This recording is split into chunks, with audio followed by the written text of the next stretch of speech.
अगर आपकी इकोनॉमी ऐसी लैडर जैसी दिखती है जिसमें 3 रंग्स मिसिंग हैं, तो आप इनइक्वालिटी में जी रहे हैं। अगर 1% लोगों के पास लगभग आधी वेल्थ है, तो आप एक स्टैक्ड डेक में हैं। अगर बॉटम 50% के पास 7% से कम एसेट्स हैं, तो आप पॉलिसी की बात करने का समय आ गया है। नंबर्स झूठ नहीं बोलते।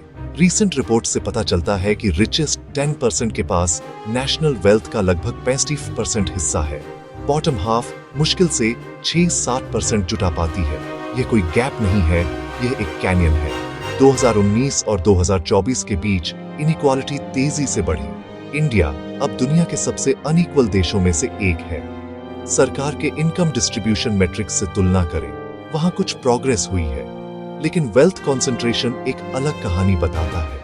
टॉप 1% के पास लगभग 40% वेल्थ होना कॉलोनियल टाइम्स के बाद से नहीं देखा गया है।